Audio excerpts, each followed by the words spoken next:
പ്രശസ്ത മോഡൽ ദിവ്യ പഹൂജിയുടെ കൊലപാതകത്തിൽ 3 പേർ കസ്റ്റഡിയിൽ. ദിവ്യയുടെ സുഹൃത്ത് അഭിജിത് സിംഗ്, പ്രകാശ്, ഇന്ദ്രജ് എന്നിവരാണ് അറസ്റ്റിലായത്. അഭിജിത് സിംഗിന്റെ ഉടമസ്ഥതയിലുള്ള സിറ്റി പോയിന്റ് ഹോട്ടലിൽ വെച്ചാണ് ദിവ്യയെ കൊലപ്പെടുത്തിയത്. കൊലപാതക ശേഷം മൃതദേഹം മാറ്റുന്ന CCTV ദൃശ്യങ്ങളാണ് പ്രതികളെ പിടികൂടുന്നതിൽ നിർണായകമായത്. അച്യുതൻ നൽകും ഡൽഹിയിൽ നിന്നും കൂടുതൽ വിവരങ്ങൾ.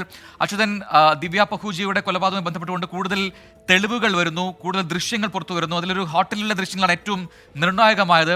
അതിൽ ഹോട്ടൽ ലോബിയിൽ റിസപ്ഷന് സമീപം 3 പേർ വരുന്നത് കാണാം. അതിനുശേഷം ഈ ഒരു ബോഡി വലിച്ചു പുറത്തേക്ക് മാറ്റുന്നതും കാണാം. എന്തൊക്കെ കാര്യങ്ങൾ കൃത്യമായി പോലീസിന് വ്യക്തമായിട്ടുണ്ട്? എന്താണ് ഈ കൊലപാതകത്തിന് കാരണമായത്?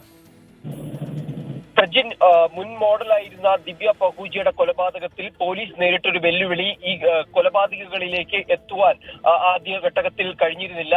പകരം ഈ കൊലപാതകവുമായി ബന്ധപ്പെട്ടിട്ടുള്ള CCTVകൾ അത് പൂർണ്ണമായും പോലീസിന് ലഭിച്ചിരുന്നു. ആ ഒരു അടിസ്ഥാനത്തിലാണ് ഹോട്ടൽ ഉടമ അഭിജിത്താണ് ഈ ഒരു കൃത്യത്തിന് പിന്നിലെന്നുള്ളത് പോലീസ് തിരിച്ചറിയുന്നത്. എന്തായാലും അഭിജിത്ത് സിംഗ് ഉൾപ്പെടെ 3 പേരെയാണ് ഇപ്പോൾ ക്രൈംബ്രാഞ്ച് അറസ്റ്റ് ചെയ്തിരിക്കുന്നത്.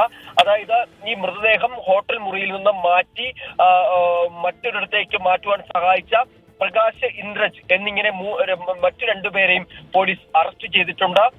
ഈ ദിവ്യയെ ഹോട്ടലിൽ വിളിച്ചു വരുത്തി 111 മുറിയിൽ എത്തിച്ച വെടിവെച്ച് കൊലപ്പെടുത്തുകയായിരുന്നു എന്നുള്ളതാണ് പോലീസിന്റെ ഇതുവരെ പോലീസ് പുറത്തുവിട്ടിരിക്കുന്ന വിവരങ്ങൾ എന്നുള്ളത്. അതായത് ഒരു പ്രതികാരം എന്ന നിലയിലാണ് ദിവ്യ പഹൂജിയെ കൊലപ്പെടുത്തുന്നത്. അതായത് ദിവ്യ പഹൂജി കാമുകൻ സന്ദീപ് ഗഡൌരിയെ കൊലപ്പെടുത്തുന്നതിന് അന്ന് വ്യാജ ഏറ്റുമുട്ടലിന് വഴി പോലീസിന് വിവരങ്ങൾ ചോർത്തി നൽകിയത് ദിവ്യ പഹൂജി എന്നാണ് ഈ സന്ദീപ് ഗഡൌരിയുടെ കുടുംബം എന്ന് ആരോപിച്ചത്.